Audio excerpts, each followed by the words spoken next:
just awesome and cool, and that means I talk way too much.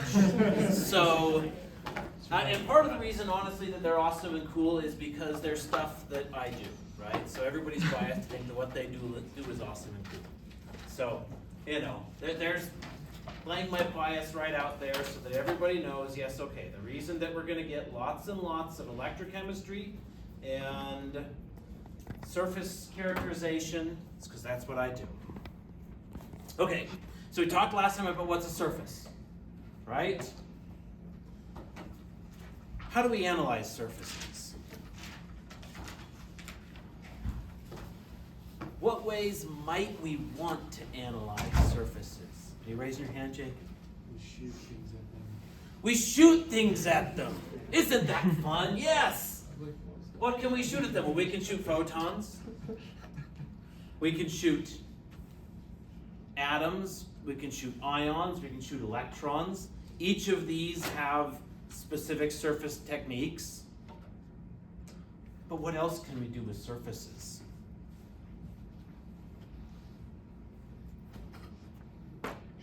Poke them. Poke them!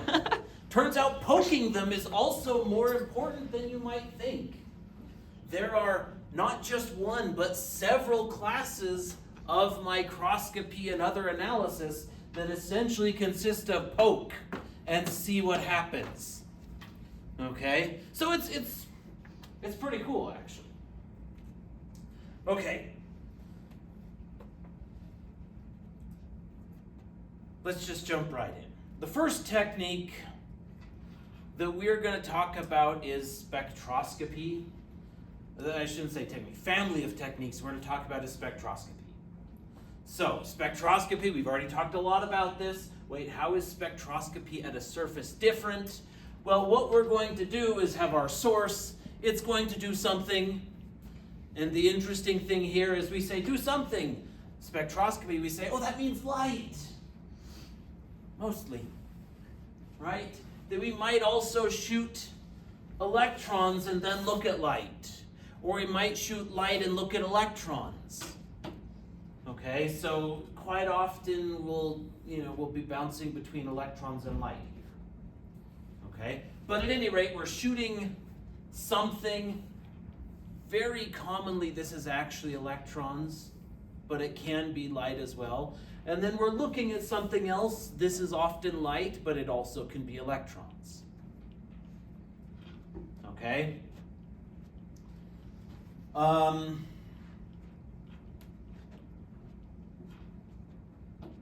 If it's a surface technique, if we're saying, wait, we want this to be a surface technique, how do we ensure that it's a surface technique? Let's imagine that we're shooting X-rays at something. What do X-rays tend to do with things? Like you. Pass through. Go through them. So wait, if we want it to be a surface technique, and we're shooting X-rays, what's the basic problem? Make sure to shoot through. Yeah, we don't want them to go through. We want them to do things at the surface. Or at least we only want to see the X-rays that do things at the surface. Does that make sense? So how do we make sure that we're only looking at the X-rays that are doing things at the surface? A sputter coater? Like put gold ions on it? Is that? Turns out a sputter coater, you shoot electrons at, or you shoot X-rays at it, they'll go right through it. Huh.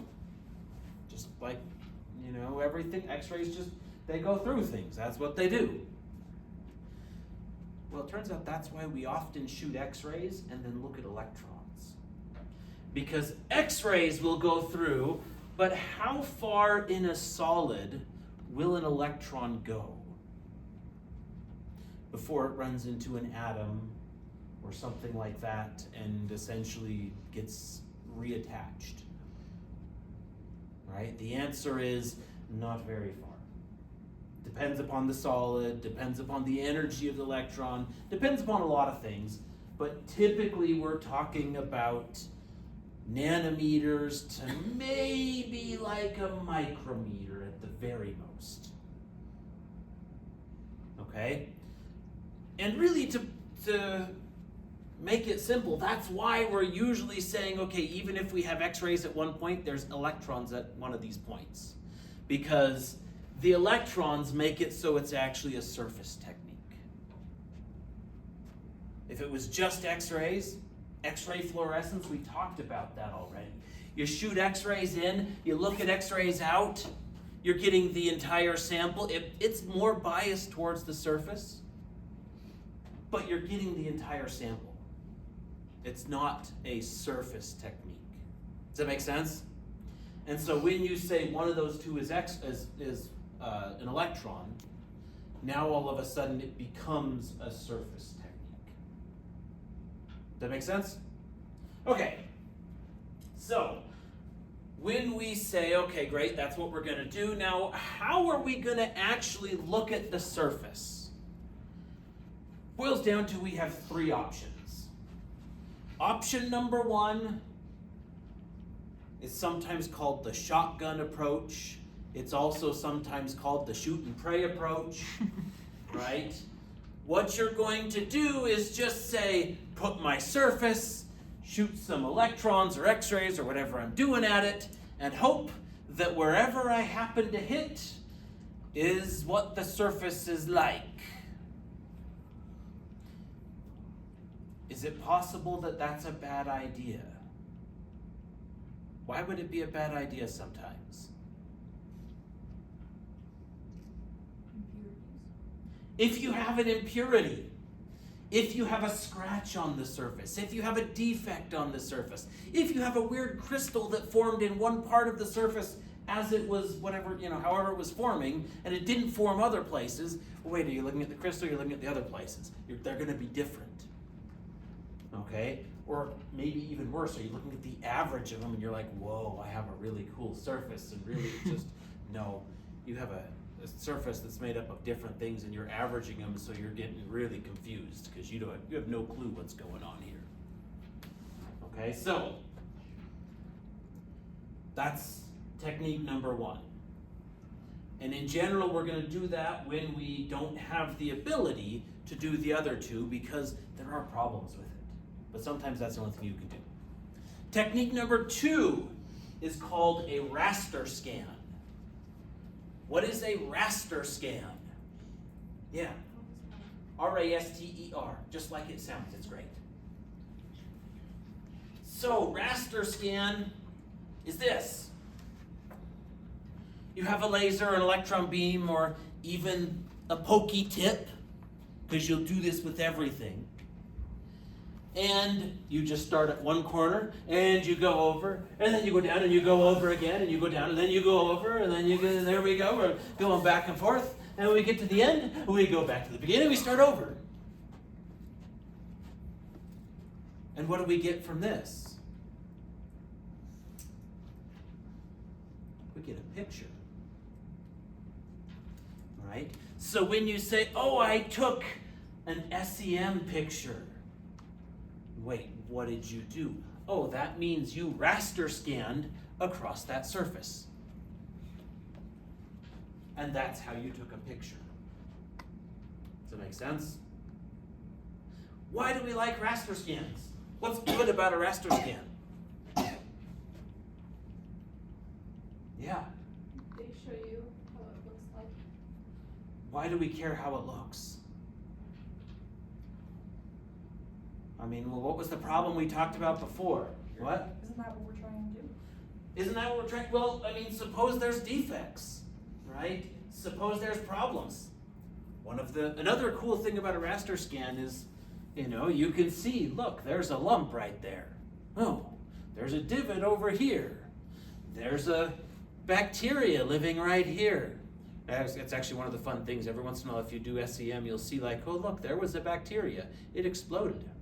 Because that's what happens when you put a bacteria in a vacuum. It explodes and kind of is all over. So you're like, oh, that bacteria had a hard life. At least it's ending. So, but you can see that kind of stuff. You don't accidentally image your bacteria and say, wow, this is a weird surface that I've got. You're like, yeah, ignore that. That's not what I'm worried. Not interested in that part right now. Okay?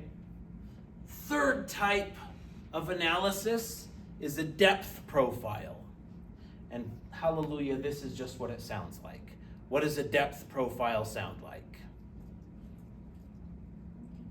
Yeah, we're going to dig a hole. And we're going to analyze it as we dig the hole or after we dig the hole. One of the two, depending on your technique. Okay? Why would we care about digging a hole?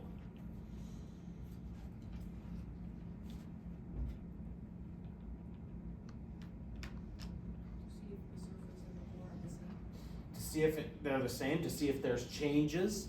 Can you imagine maybe some molecules arranging themselves such that there's different things facing one surface as opposed to the other surface? Just imagine maybe like hydrophobic, hydrophilic. If you have a hydrophobic thing, that might face air. Hydrophilic, that might face a glass surface because glass is also relatively hydrophilic. Something like that. Does that make sense? So that kind of stuff also happens fairly commonly. Okay? And what it really boils down to is if you suspect your surface is going to be changing as a function of distance, that might be interesting to you. Okay? So those are the general 3 ways we analyze a surface: shoot and pray, raster scan, depth profiling. And so as we're going through these techniques, it just kind of helps to keep in mind, wait, which one am I talking about here? Right? Which version of analysis am I going to be able to do with whatever technique we're working with? Okay, second thing to keep in mind, not all, but a lot of surface techniques happen in a vacuum. Why do they happen in a vacuum? There's a really simple reason. Collision. Collision with what? Other air molecules. Collision of what, though? What is colliding with the air molecules?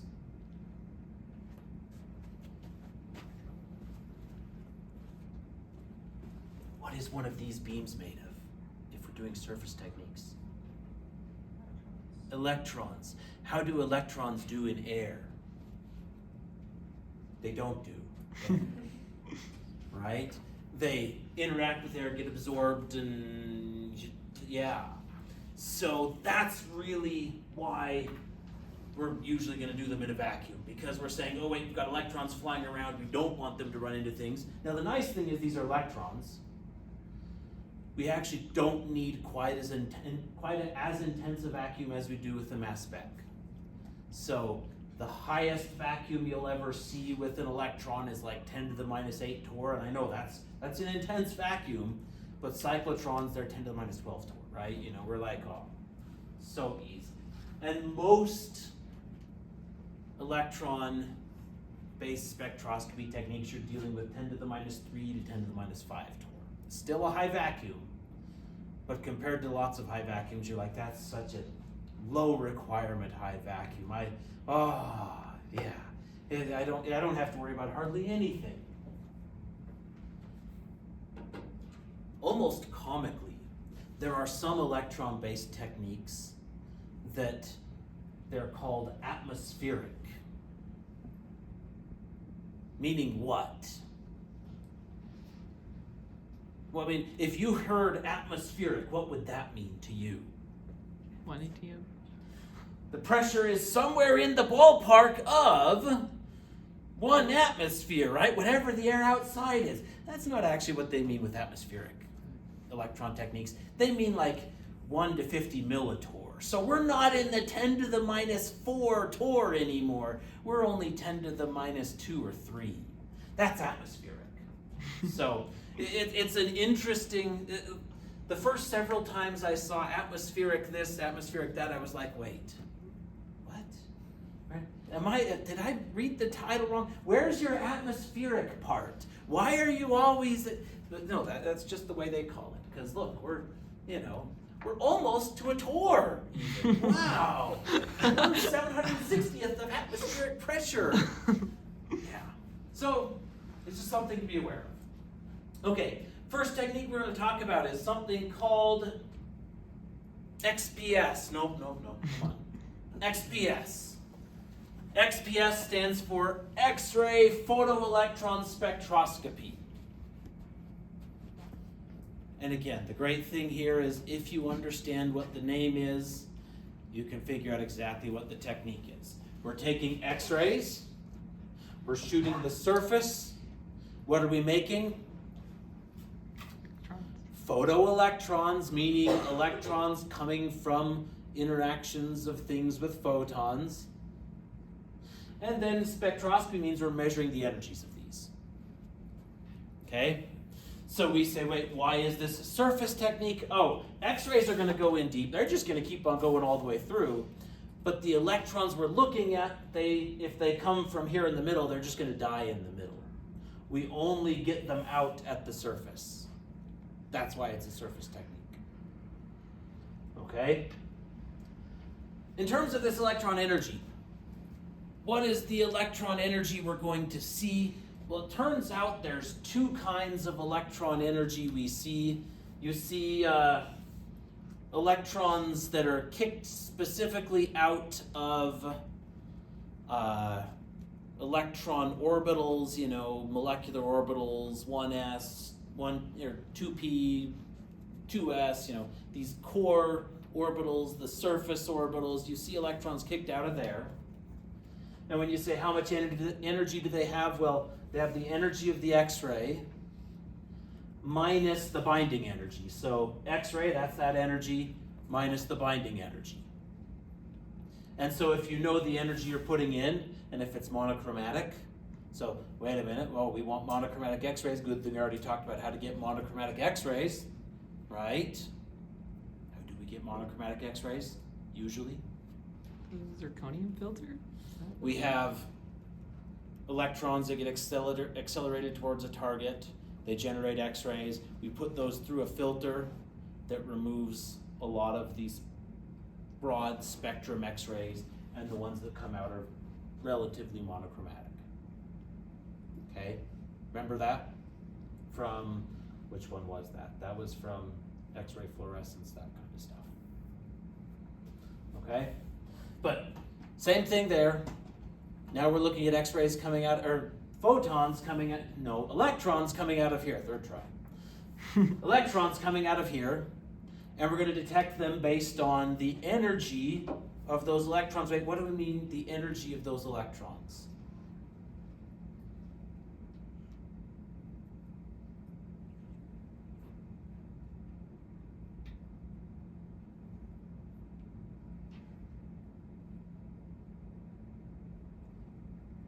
What are the types of energy? It's not binding energy because they're not stuck to anything. Kinetic energy. In other words, how fast are those electrons going? Does that make sense? Okay. So that's how the basic idea works. What we actually see is a mess. Okay? And you might say, wait a minute, why do we get a mess? Well, because unfortunately, the Germans were the first ones who looked at it, and they got to name it, and since they're Germans, they named it the German ways. This mess is called Bremsstrahlung. Okay? And that is German for braking radiation. Braking as in applying the brakes in a car radiation. Because what's happening? As your X-rays are essentially interacting with atoms or molecules, they will kick out electrons, and sometimes those electrons don't come right out. They bounce off an atom, give some atoms some energy, and then they come out. In essence, they got braked a little bit. Does that make sense?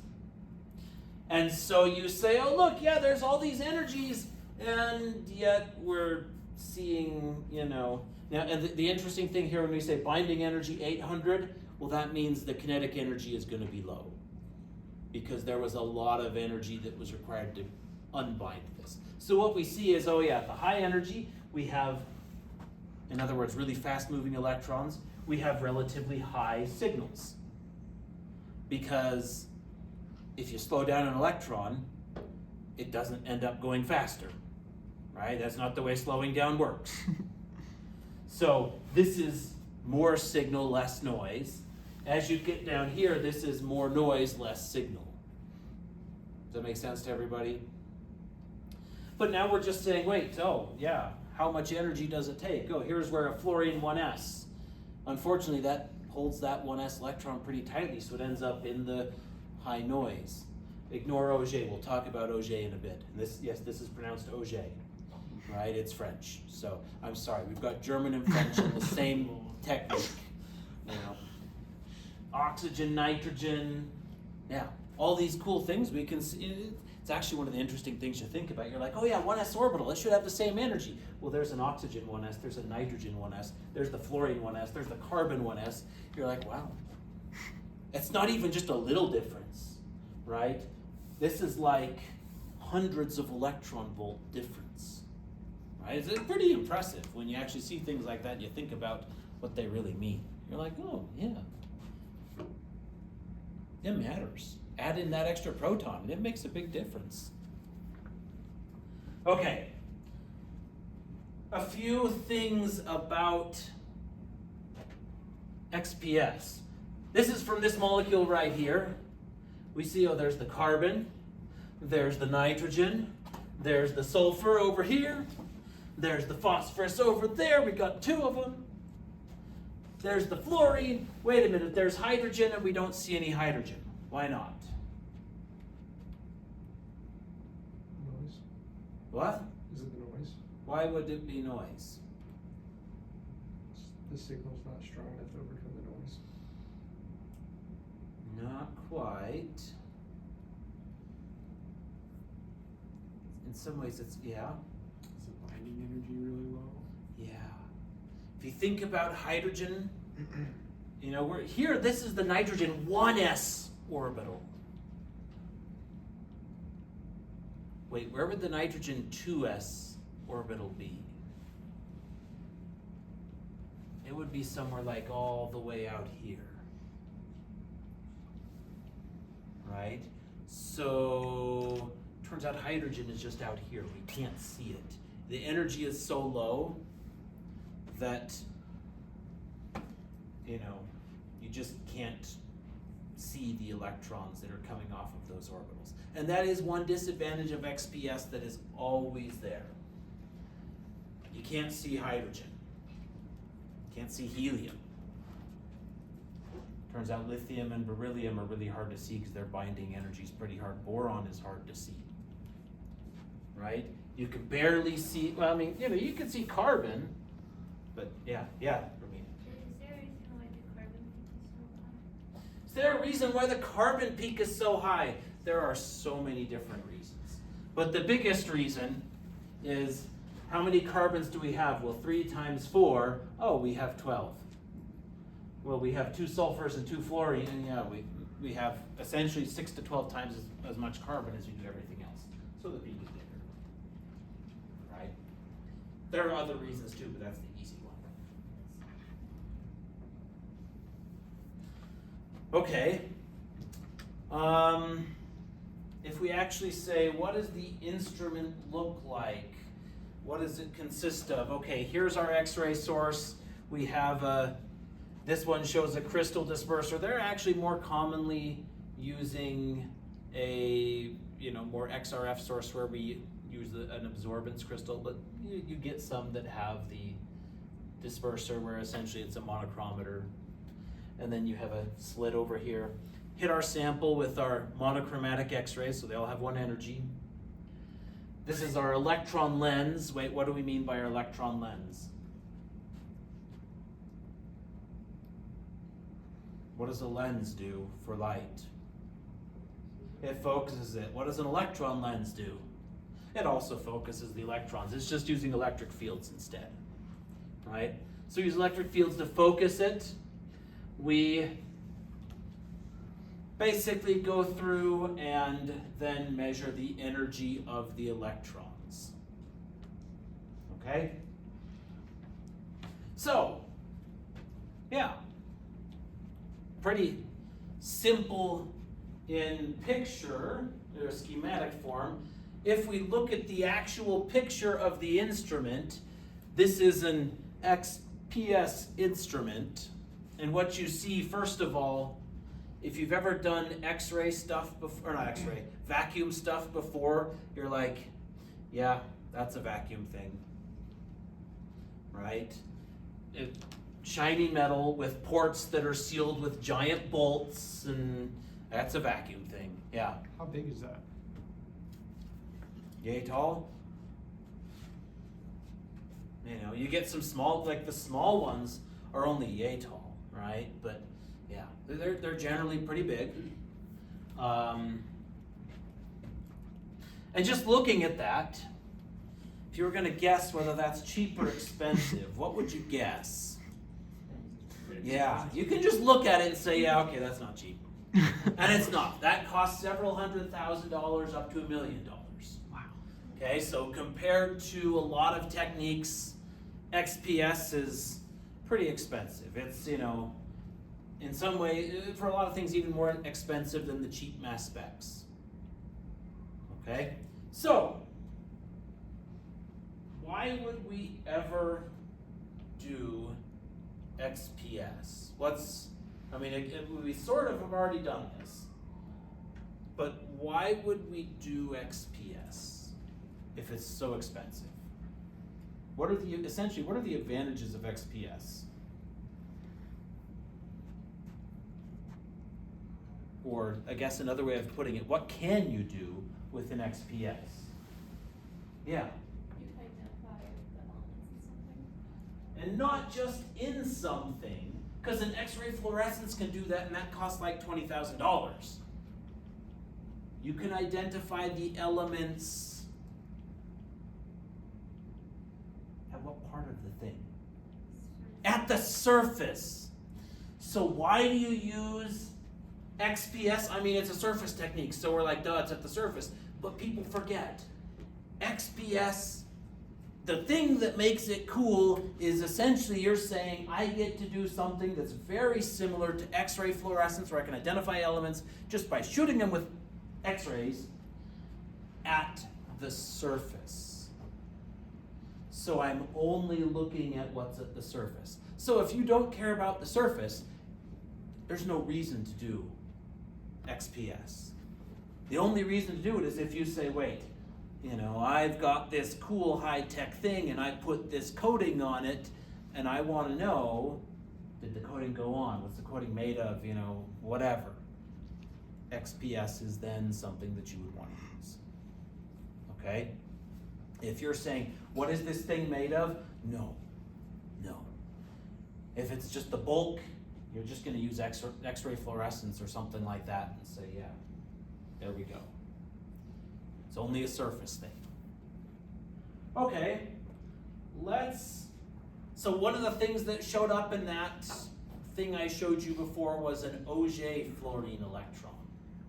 Let's talk about Auger. Oh wait, no, this is another thing. Oh yeah, one of the other cool things that we can see with XPS, X-ray photoelectron spectroscopy, is you can actually tell to a certain extent even, you know, how stuck to other things is this carbon, right? You can say, oh look, this carbon is actually,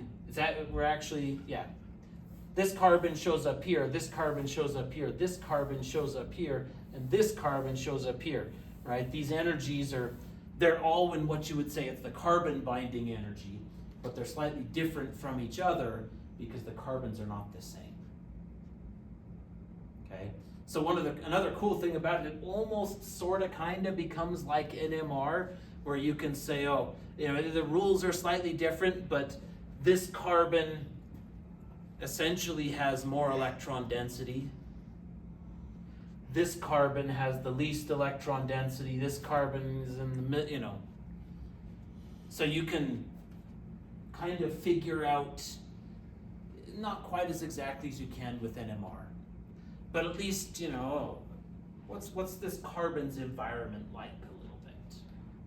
Or what's this fluorine's environment like, or whatever. Not hydrogen, but other things. Does that make sense? Okay, so let's talk about Auger. Oh, no, never mind, I forgot, we're gonna do one more thing. So this is actually a real life picture of, somebody was analyzing an inorganic coating, because the things we've done so far have been organic, but you can also do this with inorganic, where there was a little bit of carbon, but it was mostly titanium and nitrogen and oxygen. And that was a coating on top of a copper surface. And so what you can see is, here's the coating, here's a defect. The red spectrum is when they focused it on a defect, right? And so the fun thing is, you can even say, oh look, there's, this kind of shows up at the defect, but we have other stuff here that isn't in the defect, or isn't in the coating, because essentially that was the whole point of the coating, to cover up this. Does that make sense? So, yeah, it can be very handy when you care about how well did your coating work, or things like that, yeah. So when we shoot at this, is it only analyzing like that point where the X-ray hits, or can we do like the entire? Let's talk very quickly of our 3 surface analysis techniques. Which one is this? This is the shoot and pray, right? There's essentially no ability to raster scan. There are a very few where they try, it just doesn't work very well, because it turns out you can't focus X-rays. They naturally spread out, and so you're kind of hitting the whole, and I don't want to say the whole surface, but your X-ray spot is not an itty bitty tiny point. It's, you're shining a flashlight on the X-ray and or on the surface. So you've got the whole flashlight spot worth of stuff. You're not looking at one point. Even if you tried to raster scan it, it wouldn't work. Does that make sense? Good question. Really good question. Okay, next, Auger. Now we're finally getting to Auger. This is actually the exact same thing. We are also going to shoot X-rays at a target. But now what we're going to do, this X-ray, or this is showing with an electron, you can do it with an electron as well. But the high energy X-ray or electron comes in, knocks off a core electron. We would look at this for XPS. Well, what happens is an outside electron falls into that core, gives off another X-ray. That's X-ray fluorescence. But sometimes, instead of this happening, what happens is that that core vacancy gets filled by an outside electron, and then that energy is grabbed by another electron that goes flying off. This is called an Auger electron.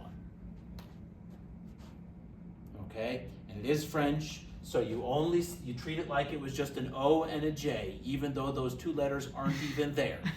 Okay, but it's just an Auger electron. And so, what does an Auger thing look like? Well, with Auger, it looks the same as X-ray XPS, X-ray photoelectron spectroscopy, except for the energies are generally lower. And so there's more noise. So what that means, in order to see things more easily, if you're looking at Auger spectroscopy specifically, you usually look at a derivative plot. Okay? This is the derivative of essentially the signal with respect to the energy.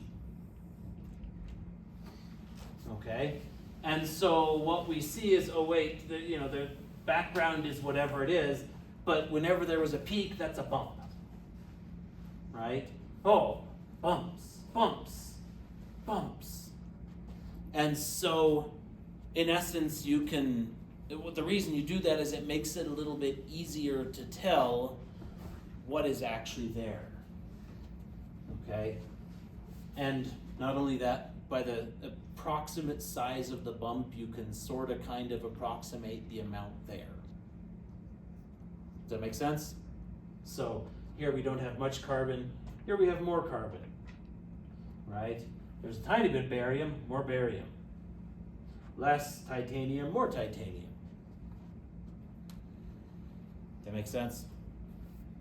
Quantitation, it's generally not great for quantifying. Your quantifications are all only rough. But that's also true with X-ray photoelectron spectroscopy. It's much harder to quantify just because signal to noise really isn't great, and you're never dealing with a ton of electrons that you're actually analyzing, so there's always something of a how many electrons did I just happen to randomly get this time, a shot noise problem. Does that make sense? Okay, I think that's all we're going to talk about. Auger, yes. As we mentioned with Auger, the other way you can get Auger electrons is by exciting electrons and running those into things. This is our general plan for how do we excite electrons.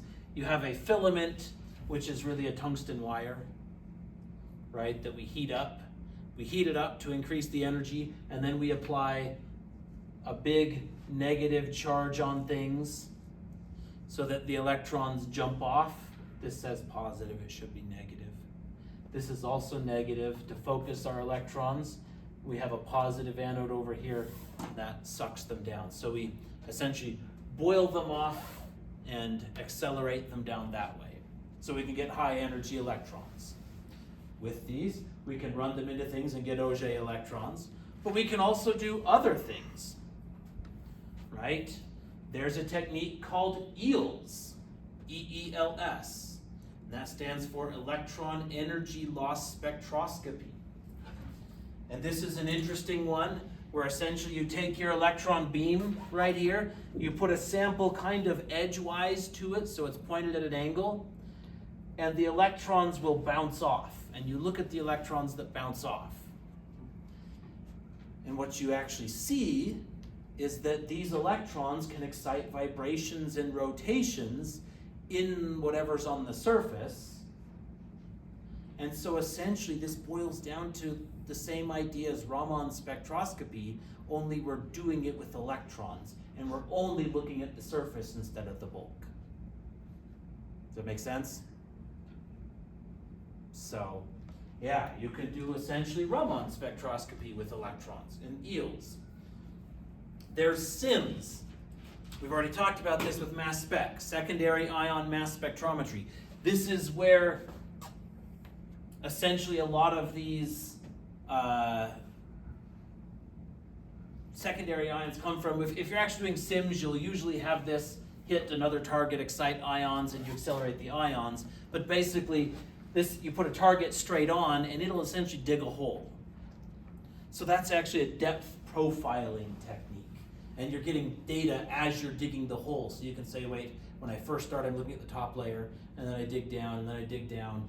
And sometimes you aren't sure about how deep you dig down, but you can at least say, okay, here's what the top is, here's what the middle is, here's what lower down is. Does that make sense? And one thing to be aware of with SIMS is that it blows things into such little pieces that essentially you can't use normal mass spectrometry identification techniques. There's not even going to be anything close to a molecular ion, right? You usually have to say, if I think this might be, and you actually do this a lot with things that are in thin layers like lipids and things like that. So if I think this might be phosphatidylcholine, I put a sample of phosphatidylcholine that I know is phosphatidylcholine, take a SIMS things and say, what do the mass spec products look like? And then I image my unknown and I say, do I see the same things?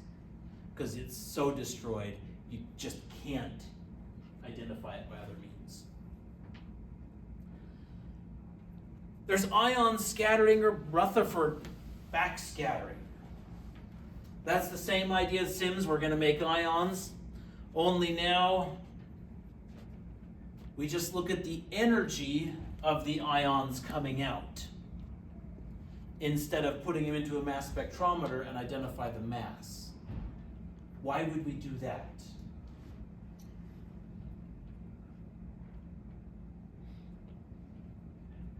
The simplest reason is because it's cheaper.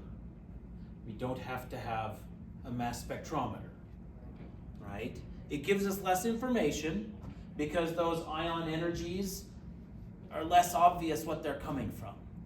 But on the other hand, with SIMS, even though we can see masses, they actually often don't help us identify things without a standard. So wait, if we have to measure standards anyways, why not just measure energies, and we have to measure standards for energies, and now we can do it with energies. Does that make sense? So that's really why it's a thing, because SIMS destroys things so thoroughly that you have to use standards anyways. So yeah, why not look at energies and make it a little easier?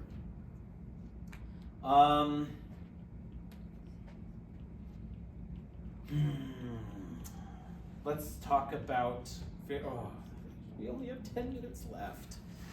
Let's talk very quickly about surface plasmon resonance. What is surface plasmon resonance? Well, you have a thin metal film on top of a non-conducting surface, so usually glass, but not always. It can be other things. And you change the angle that you bounce the light off of that metal surface at, and what you see is that at certain angles, light essentially gets absorbed really well. Okay, you form what's called a surface plasmon, and that passes energy to things that are attached to the surface. And it turns out that the coating on that metal very, very strongly determines where that surface plasmon happens. Okay, so wait, why do we care about this? Well, the most common thing is you say, I'm going to attach antibodies to this metal surface, and then I measure the surface plasmon resonance. Oh wait, if an antigen comes in and binds to these antibodies, that'll change my surface plasmon resonance.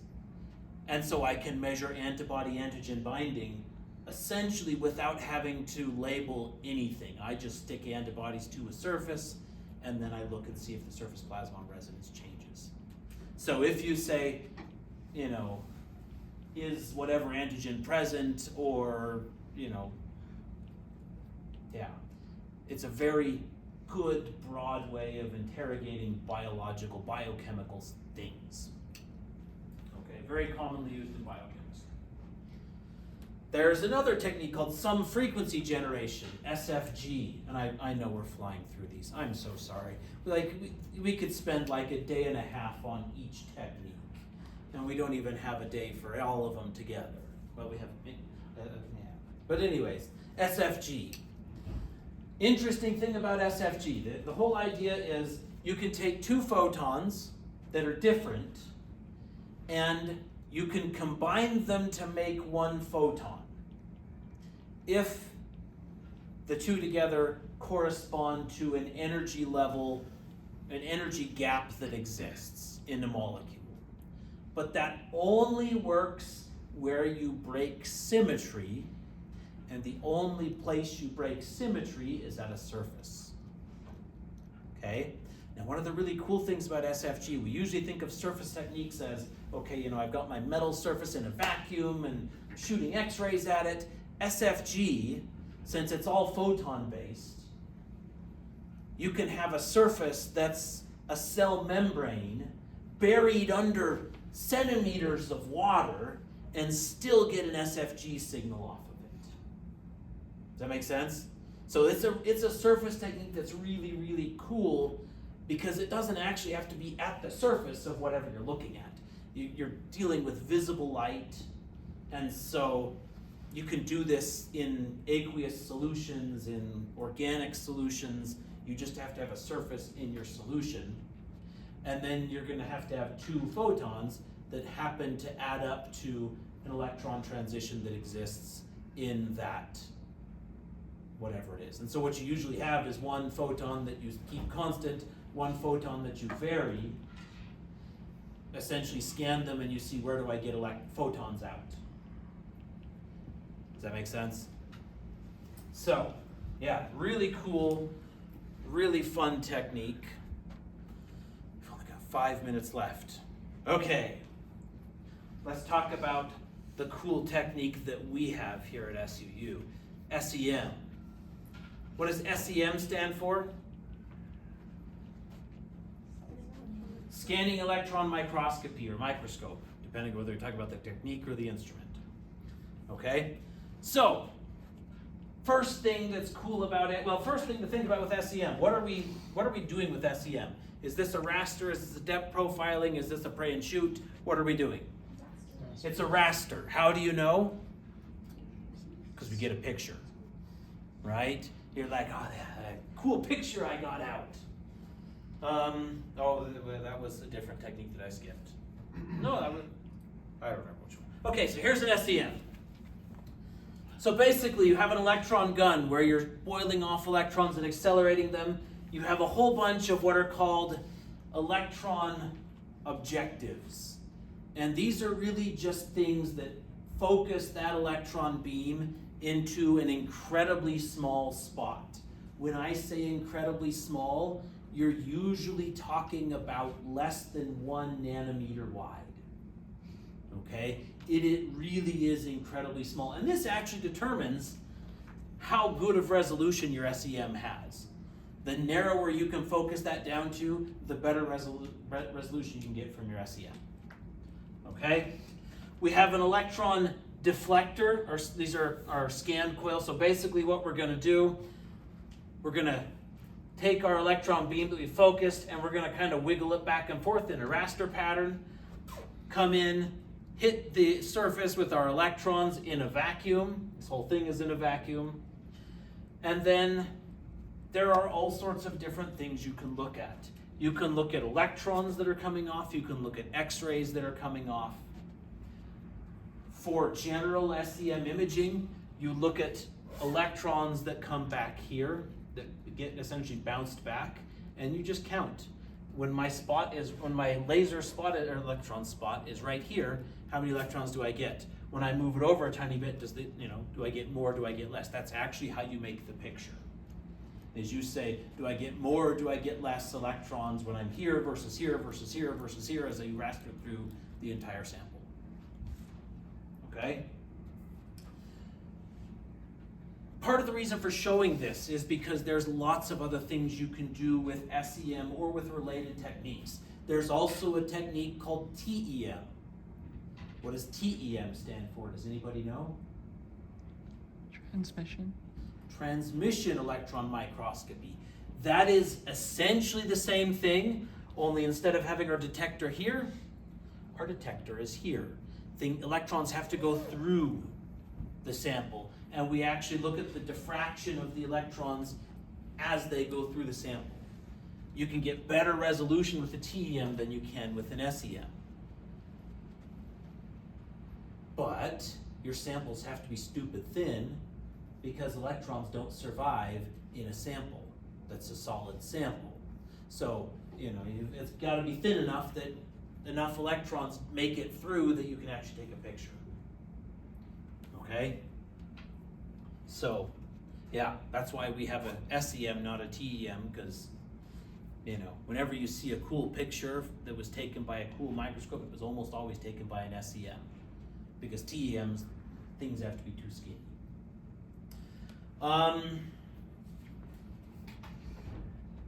Let's talk about, we have 1 minute left. So, the other cool technique that we have on our SEM is called EDS.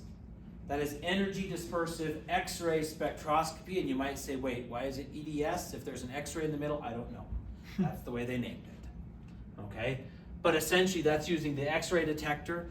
It is basically the same thing as X-ray fluorescence, only it started with electrons, where electrons come in, knock off a core electron, an outside electron falls in, gives off an X-ray, and that X-ray has an energy that's characteristic to that element. And so we just analyze what X-rays do we get when we're at this spot versus this spot versus this spot. And therefore you can build up a picture of not only what elements are there, but where are they. Does that make sense? So this is showing where all the things come from. Here's those identifying X-rays. Turns out we get two kinds of electrons, secondary electrons and backscatter electrons. Backscatter just bounce back off. Secondary electrons are like the XPS and the Auger electrons. Those are even more surfacey, backscattered, or a little bit deeper. And then characteristic X-rays, those can come from deeper. Now, just to be clear, characteristic X-rays are coming from this whole path. It's just this is a bigger area than that. Okay? Now, the one thing I do want to show you before you go is, oh no, that's a counter, we don't care. What do the images look like? You know, the part of the reason you do SEM is because there are cool pictures that you can take, right? What is that? That's the head of an ant. And you're like, wow, I can see little facets in his eye. What is this? That's a manganese nanoparticle. It was made by a student here at SUU. Took a picture of it with the SEM that we have here at SUU. What is this? You ever heard of a tardigrade? A water bear? That's what this is. What is this? Yeah, that's an egg getting fertilized by sperm. Right? It's not going to live because it was gold coated and dead. But you can take pictures of really cool things with SEMs. Basically, everybody from biologists to geologists and chemists, everybody loves an SEM because it's just so widely applicable. We're almost done. We only have to talk about the pokey techniques left. So, on Monday we will finish the pokey techniques. Those are AFM and STM and things like that. But, yeah. You should mostly have enough to finish the homework. If you're like, I just can't get it, wait